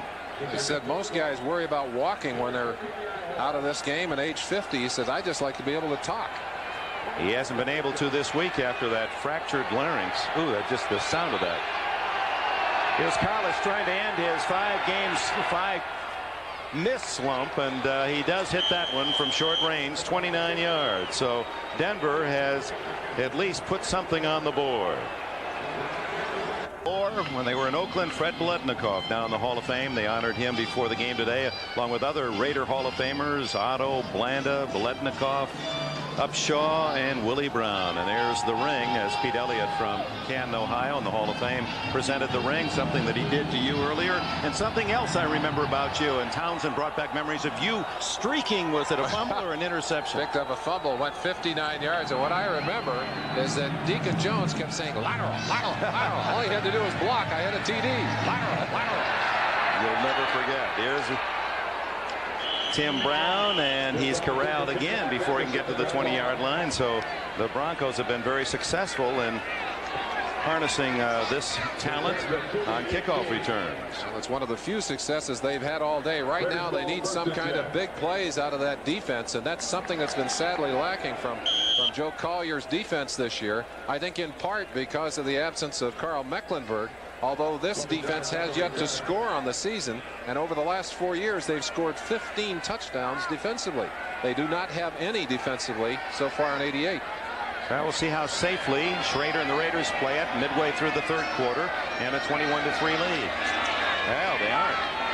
Little play action, and the throw downfield for Fernandez. Incomplete at the 30-yard line, and what a throw by Schrader. He unleashed that from around his own 10-yard line, and it landed at the 30 right in the hands of Swervin Mervin, who has the best average of any receiver in the NFL, 26 yards a catch. There are the other scores in the third quarter. Here it's 21-3, but as if you were looking at this game as a Denver fan, if they score instead of Townsend's interception, the score is 14-10 now instead of 21-3. What a big play. Or if Fernandez hangs on to the football, it's another 7. That's however you want to look at it, Dick. Perfect throw by Schrader. Beautiful throw. Well, the 45-second clock, and now Bo Jackson getting outside for a moment, and a flag goes down as Freddie Gilbert, number 90, wraps his knees together. Chris Ream, who has had a great deal of difficulty today, I think is going to be targeted for another holding call. Jackson picked up about 3-4 yards on the play, so it's a choice of 3rd and 6 or holding. second. 77 offense. Still second down. And 20, which will be the case. He's stacked up in that offensive line next to Don Mosbar. Mosbar, one of the best offensive centers in the league over the last few years. They moved him out to that left tackle position. It's got to be the toughest position in that offensive line. And a lot of people said, oh, he probably doesn't like that. But actually, Mosbar willing to take that change. Was a tackle in college. And the Raiders felt that by moving Bill Lewis into that center position and putting the very athletic Don Mosbar out at left tackle, they would strengthen that offensive line. That's Lewis, the youngster that took his place. And Mosbar certainly has played well out there, but he's been hurt. Ankle injuries and a bunch of nicks and bruises that have kept him from being as effective as he should have been at that tackle position. Well, on second thought, the Broncos are going to take the play, apparently, and bring up 3rd down. Why would they do that? And the officials now have to find out where the actual spot, because they had already marked off the penalty. Well, they're going to bring up 3rd down. That gives a little less time to the Raiders, and Dan Reeves gambling that they can stop them on 3rd, get the ball quicker. Time is certainly important, but that's not a vote of confidence to a defense. When a defense is playing well, you take those penalties and dare the offense to come back and pick up the 1st down. Mike Harden discussing it. The defensive backs for the Denver Broncos have had to make a lot more tackles themselves, and they're beginning to pay a price for that. Big 3rd down for the Denver defense, and Schrader in the shotgun. And now scrambling, and Simon Fletcher has the sack at the 5-yard line. Fletcher's 9th of the year. He leads the Broncos. And it's the 4th Denver sack of the game. Schrader, who is not afraid to run, having to try and get out of the grasp here, but Fletcher is a converted defensive lineman with excellent speed, similar to the kind of speed that Townsend has. Let's look at the kind of coverage that was, boy, that's blanket coverage. Wrap around and hang on. Gossett kicking another short kick from his end zone, but not too bad. It'll float out to the 45 and a 40-yard punt where Mike Harden fields it, and it'll be Denver's ball at the Raider. Minor league baseball players on the Raider roster. He had a little soft fly ball to fairly shallow left field on that last one. Given Denver excellent field position. Done that twice here in the second half. But his average on the day exactly what he has for the season, 41.8, and the Raiders are happy with his kicking. Elway now goes to work underneath to the tight end, and Kay is to the 31-yard line. Or is that Orson Mobley, 89? It's Mobley, a 6'5" target. And it's a first down for Denver. Denver's moved the ball well here in the third quarter, but has only 3 points to show for it. And the Raiders have 7 to show for that long interception return by Townsend of 86 yards. You've got to have the payoffs at the end of those drives. They're not worth the paper they're written down on. 6 minutes and 20 seconds left in the third quarter. 21-3 the score. On the outside he goes to Mobley again. Stays in bounds at the 28 of Los Angeles. Short gain of 4. Russell Carter on the coverage. Mobley, if you will, with Elway in the system. And there's no question that he and Elway missed each other early this year. Well, Elway confirmed that this week in Denver interview as the 25-yard line, another short game. He says that other than his father, Jack Elway, the coach at Stanford, that he was closer to Mike Shanahan than any coach he's ever played for. And he still calls him on a regular basis. He said mostly to talk about family affairs. There's the 36-year-old Shanahan, now here in Los Angeles. The Jets lead for the first time at Kansas City. Ever called any of your coaches? We'll get the answer after this play. Elway, third down and 4. Throws complete, and it should be good for the first down to the 19-yard line to Jackson. Eddie Anderson, number 33 on the hit. Good strong arm throw by Elway to Jackson, setting it inside the 20-yard line. I get a chance to see one of my old coaches quite often, Chuck Knox, who coached me here, and occasionally get a chance to talk to George Allen, who's around, my college coach Tony Knapp, and John Ralston, who was the head coach in those days. I talked to both of them in the last year or so. In fact, Ralston within the last month. So those are relationships that are very personal. And for Elway, his with Shanahan, very tight. He's throwing too far for Jackson this time. Or is that Kay down there? Clarence Kay. And Elway just did unload that one. And has been displeased with the fact that they took them on February 29th, just hours before the deadline when you can take a coach from another NFL team. So that left Denver in the position of only going for college coaches. Now flags go down as there was contact before the snap, and it's against Denver. Now Greg Townsend jumped, and I would think that someone had pulled him offside with a premature move. False start, 60 offense. Still second down. Gerald Perry. And we mentioned that Perry has had to move from his left guard position to a right guard position because of the injury to Jim Juriga, who had moved into that right guard position from the left tackle position. I'll tell you, it is a tough job to keep up with all of the injury problems that have been created for this Denver offense. And there's no question in my mind that that's one of the things that's happening to them today. They're just having trouble functioning in positions in many cases that are unfamiliar to them. Second down and 15, and if Denver can score, nevertheless, here with time remaining in the third quarter, they're back in the game. Elway looking for something and can't find it as it goes through the hands of Natil, and that'll bring up third down. McElroy there for the Raiders. It's almost a 4-down situation here for Denver. They really don't need another field goal, trailing 21-3. Chance to look at that line in action, and that ball thrown high. Boy, I tell you, that's the kind of passes you don't thank a quarterback for. That's the kind that sends you back with all those rib pains. Charlie Sumner of the Raiders. Happy man today. They've had some less than happy moments as a defense during this season.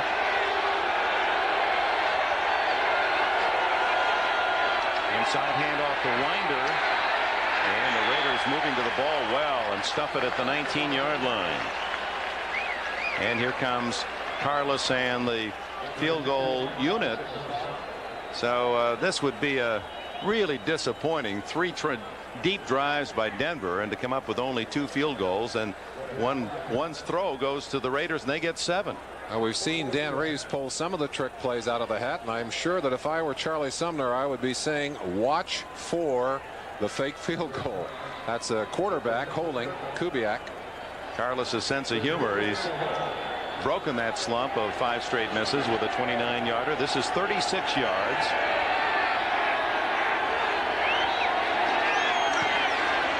And he's 2 for 2 today.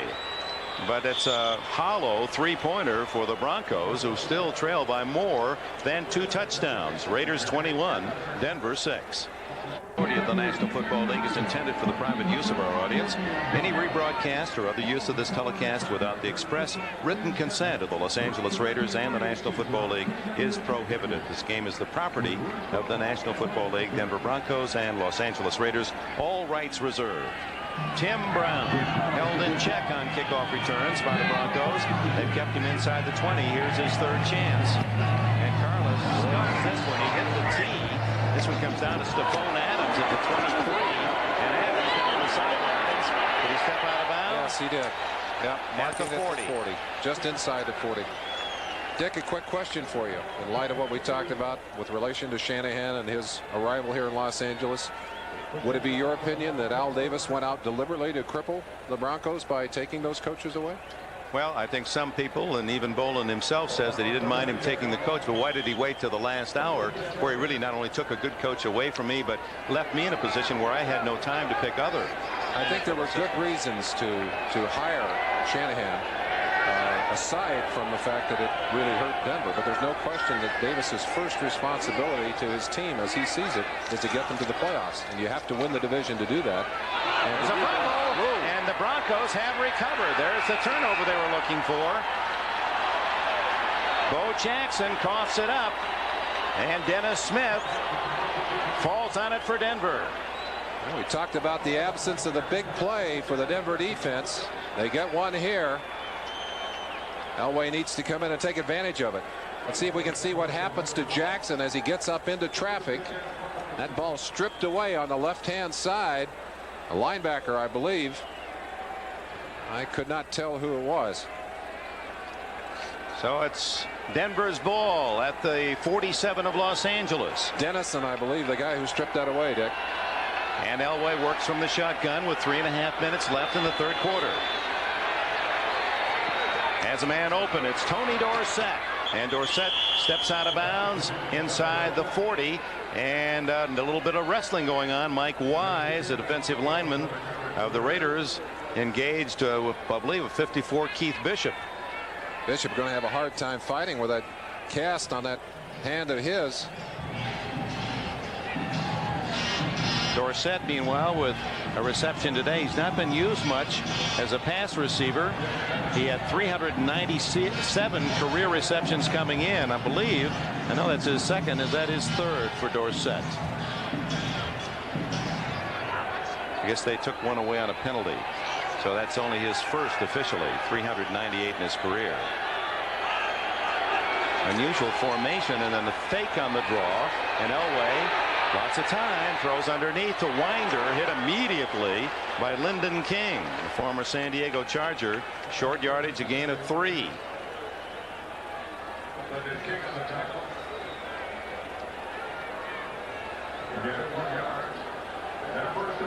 Well, you're going to have to keep Townsend out of there. That's one way. Take him in a circle. Rick Kay getting a swat for his action, and Townsend saying, hey, come on, you got to see that. These offenses, very sophisticated, getting their hands inside.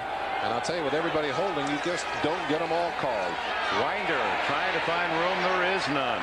He's to the 35-yard line, and Lyndon King again there to smother the play with lots of help. So 3rd down for Denver. And the Broncos have played this entire third quarter on the Raiders half of the field and yet have but 2 field goals to show for it. Other teams around the NFL know of this Raider defense, including the high-scoring 49ers, who managed only a field goal as the Raiders beat them 9-3.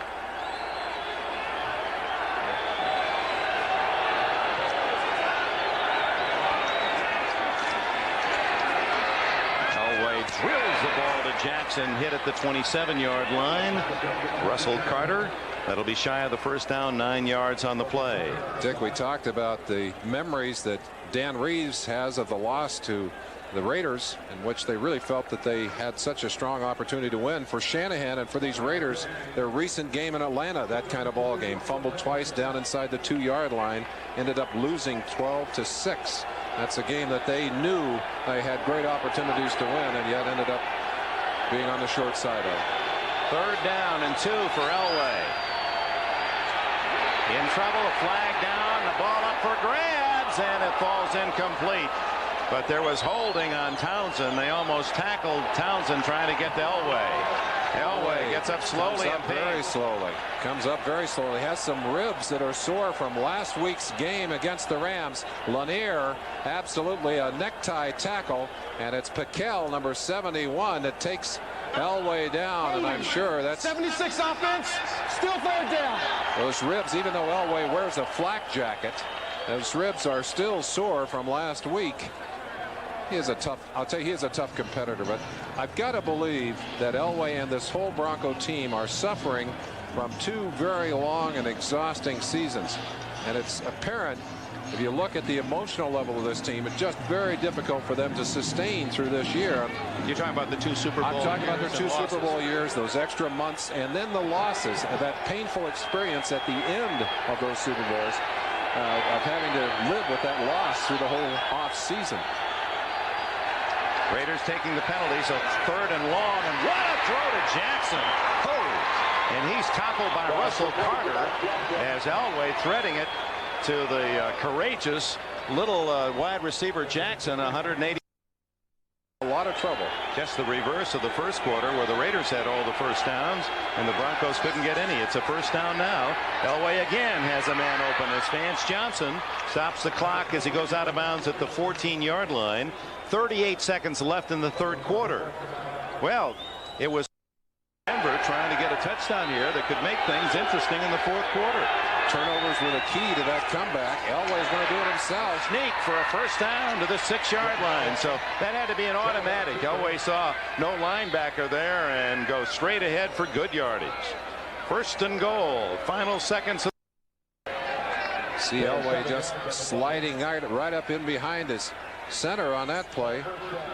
Plenty of yardage for the first down. Got it down to the 7. 1st and goal. Need the payoff here. 3 points don't help you. 8 seconds, 7 seconds left. Might be the final play of the third quarter as Sammy Winder trying to get outside. Cannot. Bumped out of bounds with 1 second left in the period. Stacy Terrell. He has aged, though, this season. Been a tough season for him.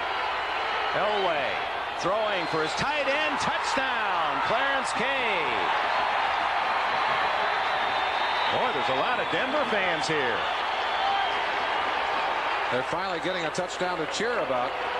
Elway's first of the day. Goes the big tight end. The concentration on the wide receivers. Elway finds the open man and the matchup that pleases him, and that's to the tight end K. From the Broncos. Even the defensive touchdown was initiated by the Broncos. Townsend going the whoa, did he make it? He just did hook it through. Just barely.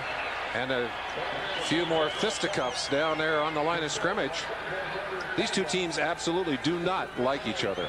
The end of the third quarter. We'll be back after these messages. Trouble at the 7 converted into the touchdown. The first scored by the Denver offense against the Raiders in 5 quarters, and plus an overtime. A high short kick that is taken away from Brown by Steve Smith, and Smith crosses the 30 to the 32-yard line. Mark Munford made the tackle along with the third quarter. Had 4 deep drives, 2 field goals, a touchdown, and the touchdown for the Raiders on the 86-yard pass interception. What the Raiders need now is a possession drive to eat that clock. Bo Jackson. And they kept forcing him wide, and finally Mark Haynes coming up from the corner to make the tackle. Well, in case you've been away on this day, here are the other three now on the fourth the city. We've just opened the fourth quarter here in the Coliseum. 21-0. The Raiders had led. Now it's 21-13. Second down, 9. Jackson again. And Bo runs through a couple of tacklers to the 35. That's all. Maybe they're trying to steal it. Did they get it? Dennis Smith came up with it. We had the whistle sounded. We'll soon find out. It looks like they got the football, and it's simply a question of when the whistle blew down there. The officials trying to sort things out. And you have to appreciate that the Broncos, who have had trouble bringing Bo Jackson down, and certainly Jackson the kind of runner you don't want to blow the whistle too soon. And in this case, they say the whistle had sounded. Art Dumas, the umpire, I think right in there in the middle of that, trying to separate some of these players as they're trying to strip that football away. There it goes. Of course, that's the kind of thing that time one and call the timeout. Now a big play, third down, 7. Raiders, plenty of time left. 21-13. Los Angeles leads. Looks like a busted play, and now it's Smith. Ooh, what a hit at the 41-yard line. Mike Harden came up to apply a blow, the former University of Michigan Wolverine, and that'll be short of a first down. And the punting team will come on for the Raiders, or will they? They haven't as yet. Well, maybe psychology now, as well as his true emotional feelings. Other times, Dick, when you got to show them, you can't show them you're hurt, as it was the case after that loss to the Raiders earlier in the year. What a beautiful kick by Gossett all the way to the 7-yard line. Jeff Gossett. So the Broncos, trailing by 8, will begin inside their 10-yard line. Timeout. Draw within 8. 13:08 left in the fourth quarter. From his own 7, now his end zone, out to the tight end. A one-handed catch by Clarence Kay. He just meat hooked that ball and took it out to the 19-yard line, and that'll be good enough for a first down. Pick up the first down. Second half, Denver 11 first downs, the Raiders none. Fake on the draw out of the shotgun, and Elway throwing incomplete. It was in the hands of Scott Davis for a moment. The rookie from Illinois almost with a chance, and he would have followed Greg Townsend's steps for a touchdown by defensive end. 6 foot. Second and 10, Elway. Has a man, Natil at the 30, hit immediately by Mike Haynes, a 9-time Pro Bowler. But it appears Natil has another first down for Denver. Well, let's see. He'd never been in an earthquake before, but I tell you, there were a lot of us that woke up with that one as it shook this Southern California area pretty well. Yesterday morning, a lot of our NBC people as well experienced their first earthquake. Oh, and I fumbled, but it looked like the ball was down. Driving to the 30-yard line, they've spotted it there, and it'll be a first down for Denver. He needed to get 11 minutes left. 21-13, the long throw. Complete to Jackson. Mark Jackson caught from behind by Mike Haynes. Haynes saved a touchdown, but what a magnificent throw from Elway, just dropping that rainbow right into the arms of Mark Jackson. And has momentum ever shifted here in the Coliseum? There aren't many 35-year-old cornerbacks in the NFL. And Elway has been going to the right side after Fellows. He finally comes back and throws the deep shot on Haynes. And Mike looked back a fraction of a second too late, where I think he would have been able to bat that ball away. And Jackson continues to be the big playmaker for John Elway. It's a first and goal for the Broncos, and Denver calls timeout. Good grief. The second timeout used by the Broncos. 21-13, first and goal with 11 minutes left in the fourth quarter.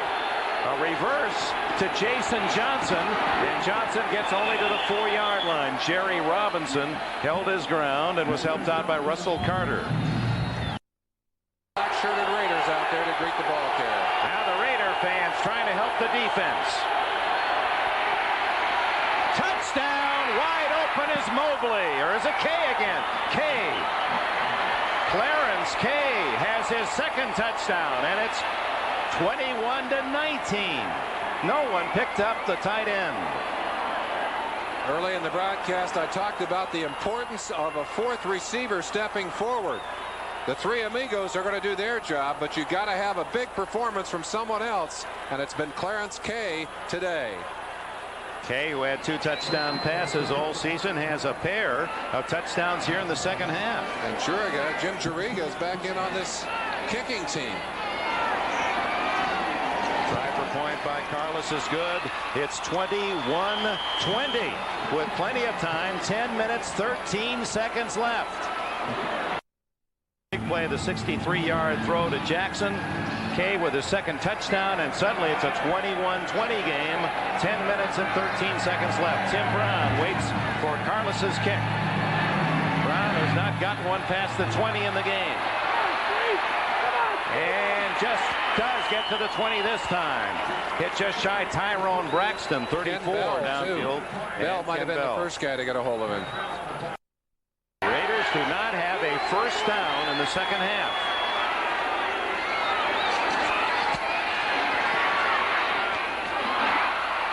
One almost flopped right back into the arms of Jim Ryan as Tim Brown is jolted just as the ball arrives. Dennis Smith, a hitting safety man. I think a case of nerves, too. I think this is going to go right through the hands of Tim Brown and right off his face mask. Let's look and see. Bam, right off the helmet, and almost an interception. And Schrader low and outside on that throw. Intended for Marcus Allen. Not a good time for nerves. This is a time for steadiness and a time to contain that football, control of football. We're also going to get the Broncos are going to have a chance here to come up with a big series. They get the turnover here that's guaranteed of good field position. The Raiders had a 21-0 lead when Greg Townsend ran 86 yards with an Elway interception.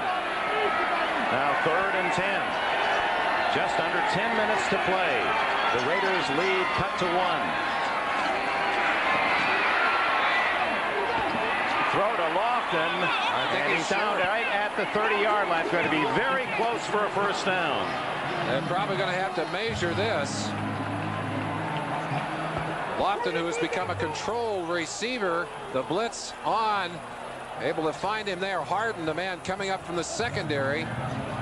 See the ball ending up cradled, and that's where they'll mark the football. A little help on the mark from Mark Haynes there. Well, this is going to be a tough measurement. Well, they're both sides pointing, saying yes, no, yes, no. Still ahead by 3 at Kansas City. Minnesota apparently is going to beat New Orleans, and the Raiders are going to go for it. Oh my! And less than a yard. What a gamble! 21-20 from their 30-yard line.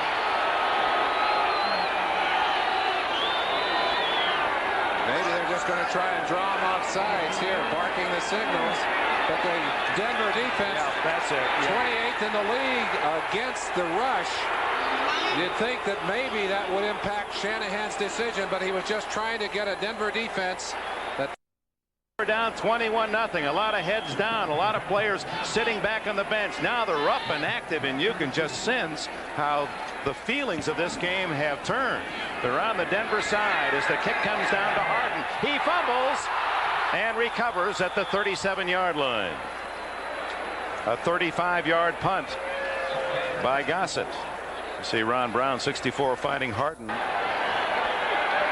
Elway working from the shotgun.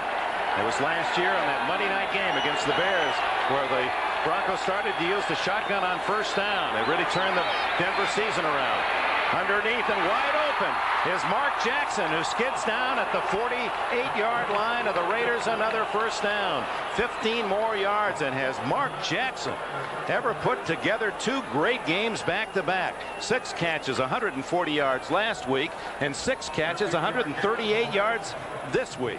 Well, he had had a chance to be in the lineup because of an injury to Ricky Nattiel, an ankle injury. He said after last week's performance, I feel like I deserve to have a chance to start, and he has done nothing but strengthen his hand here today. Some second half by Elway, 200 yards passing. as he's rallied his team from 21-0 down. He's got another man open, and it's Vance Johnson.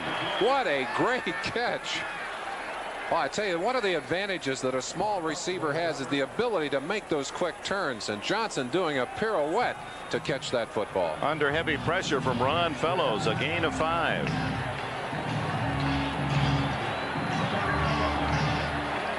And Dick, if the Broncos do manage to come back in this ball game, it'll be the first time since the NFL adopted the 16-game schedule that this series would be not swept by one team. And the first time they've split it. You win the first one, you win the second one. That's been the pattern since the 70s. Elway's pass incomplete to Mark Jackson, one of the few that he hasn't pulled in. Here's a player, Jackson, and they 3rd down and 5 at the Los Angeles 44. Elway batted in the air and complete. A big defensive play by Malcolm Taylor. Number 96, 70, Scott Davis was there as well.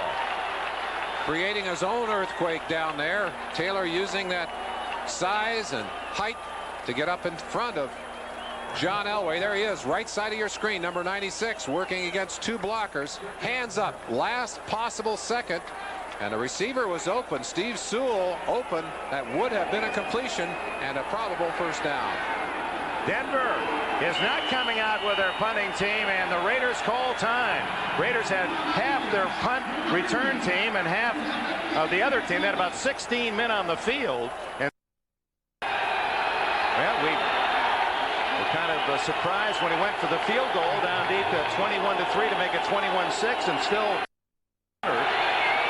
who gets to go to the playoffs representing the AFC West. Well, this is a playoff game. Well, here's Elway pooching it. And what a kick to the 1-yard line. It was touched, I believe, at the 6, so they may bring it back to there. If it was touched at the 6, that's where they'll spot it. So the second time today, Elway out of the shotgun. That short punt formation. Oof. That looked like Townsend almost got a hand on that football.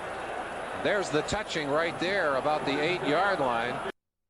That football, that would have been disastrous, but a smart play by the Raiders, or by the Broncos. 38-yard punt for Elway. Raiders without a first down, deep in their own end. Marcus Allen driving to the 9-yard line. Greg Cragen, another tackle for the Broncos, and at the moment the clocks are not functioning, at least on the scoreboard, and now down the auxiliary clock shows 7:13 left. Mike Shanahan going to the sure-handed Marcus Allen rather than Bo Jackson here. Steve Smith, as we mentioned, the best blocker among these backs, will be the lead back in there. That's one of the bad things about trying to get Jackson and Allen into the same backfield. We really don't have a true fullback in there. 2nd and 7. That's Fernandez in motion. And Allen diving over the top and hit hard at the 13.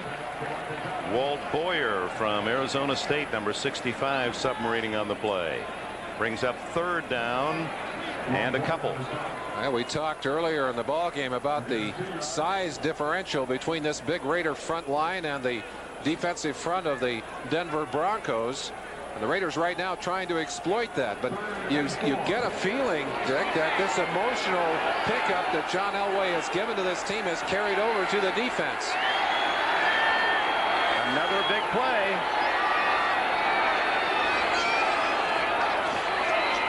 Fake by Schrader. He's going to run it himself.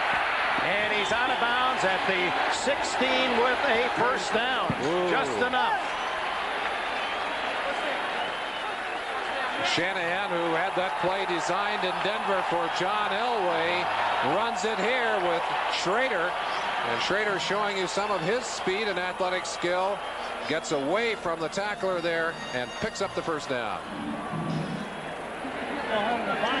6 minutes and 2 seconds left in this 4th quarter as the Raiders have their first down of the second half. Still deep in their own end at the 16. They lead 21-20.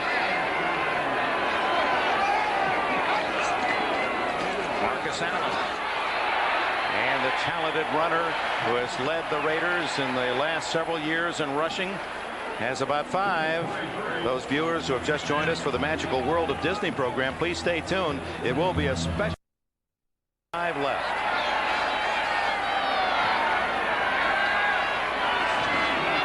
Bo Jackson hit by Ryan, stopped at the 24-yard line where it'll be 3rd and 2.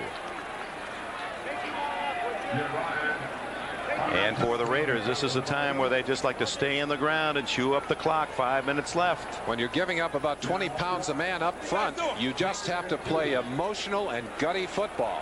And right now, that's what the Broncos are doing.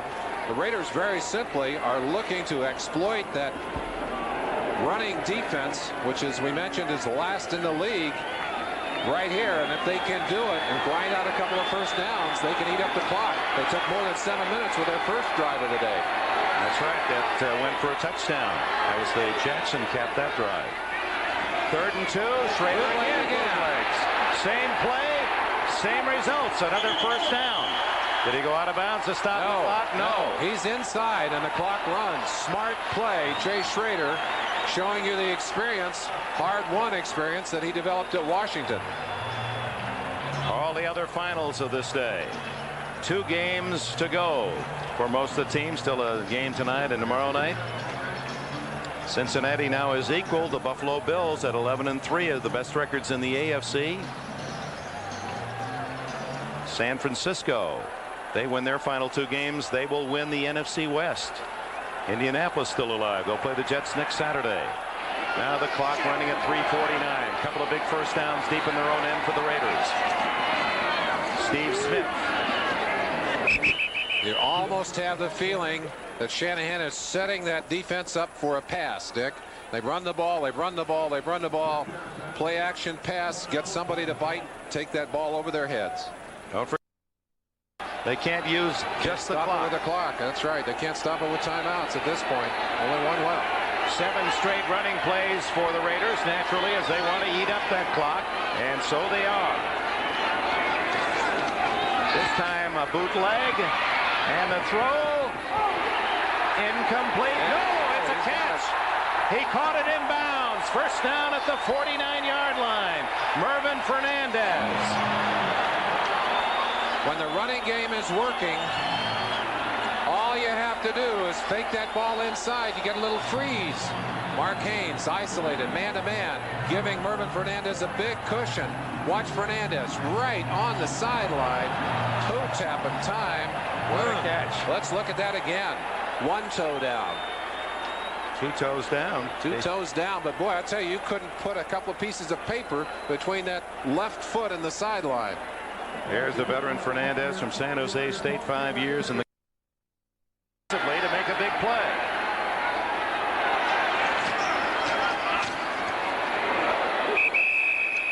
Marcus Allen gets into Denver territory to about the 48, maybe the 47-yard line. Brings up 2nd down, and with the 45-second clock, of course, you can use much more time in the late going than in previous years when you were restricted to 30 seconds. That's one part of that addition that makes it very difficult. A team with the lead, sitting on the lead, a 45-second clock. In the old days, 30 seconds was an eternity. Now 45 must seem eons for the club behind. Schrader will watch that clock, too. You see it ticking left-hand side of your screen. It's Allen again. He's close to another first down. With the clock running down to the 2-minute timeout, Jim Ryan finally made the tackle. So starting from the 5-yard line, the Raiders staying on the ground, moving to first down after first down, and they're 2 minutes away from a 3-way tie in the West. His biggest day, 325 yards, but one of those interceptions was on 2nd and goal at the Raider 8-yard line when Greg Townsend picked it off and went 86 yards for a Raiders score, the difference in the game. Those 2 interceptions, and of course the one big one that you mentioned that went all the way to the other end zone. First down at the 41, only 1 timeout left for Denver. And only a turnover can save any hopes for Elway, because now there's the timeout. And now all the Raiders have to do is kneel on it. No timeouts remaining for Denver. Second down and 6. And you can see now that the Raiders are just going to set up in that kneel down offense. Schrader's called a timeout. And to speed up the game. But in this situation, it really unduly punishes the team behind, doesn't give them a chance. When you literally can kneel down on the ball with just under 2 minutes left and have no fear of You'd have to believe, and I would like to see the rule change, so you have to go after the other team. You got to do something with that football besides sit on it. Now it's at 30 seconds right now, and the play's long been over, and Dan Reeves can only watch that mechanical monster eat up the seconds. The executive producer of NBC Sports is Michael Weissman. Coordinating producer of NBC's football, Ted Nathanson. Coordinating producer of NFL Live is John Filippelli. Today's game was produced by George Finkel and directed by John Gonzalez. NFL Live produced by Rick Diamond and Tom Roy. NFL Live directed by Bucky Gunst. Technical directors Mike Strominski and Richard Sansevier. And with 3 seconds left, they do take a little chance in a handoff. And with 1:02 left, they'll start the 45-second clock again. Our thanks in the booth to Joe Costanza and company, Chuck Panama, Ron Lux, Stan Otaki, and Doug Mann. Bill Olson, back from the wars, the broadcast wars in the high country, is with us as well. Time for our most valuable player award, sponsored by Budweiser. Greg Townsend, the touchdown man. That 86-yard interception. How big can it get? As Townsend has won it for the Raiders. Budweiser makes a contribution to the United Way on behalf of all the MVPs selected in today's games. Now the game clock down to 17 seconds and just running away, and with a couple of kneels by Schrader with almost 2 minutes to go. Well, it's down to 17, and now the penalty. So Gossett will have to punt the ball, and only a miracle will save Reeves and the Broncos. If they had not called that timeout, I think they would have been able to run it all the way out. But you've got to have a miracle here. No one even back for Denver. 11 men coming after Gossett, who just pooches it downfield, and with that the clock will continue to run as the ball does. 8 seconds, 7 seconds, and 6 seconds, and finally touched with 6 seconds left at the 5-yard line. Mike Shanahan. Shanahan is saying, don't down it, just let it lay there. Well, unless Elway pulls off one of the greatest final plays in the history of the NFL, that's how it will be with 2 games to go. And the Raiders have the advantage at the moment in that they have the best in division record. They would be 6-1 in the West, by far the best mark. And Denver with a very poor divisional record, and with 2 losses to Seattle, they've still we still got games left for these guys. In fact, not 2 losses, 1 loss to Seattle. They go to Seattle next week. And Seattle comes to the Raiders the final week. Yeah.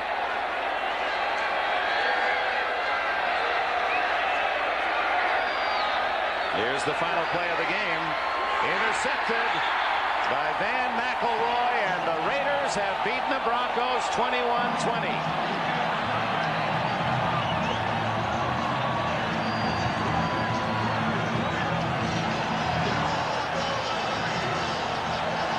Schrader and Elway, who have been competing against each other since teenagers in high school here in the Los Angeles area. Shanahan and Reeves, close friends, and now intense competitors. It's all even with 2 to go in the West. 7 is the magic number. For the magical world of Disney program in its entirety, except for Mountain and Pacific stations, program seen at its regular time. For Merlin Olsen, Dick Enberg, goodbye from Los Angeles.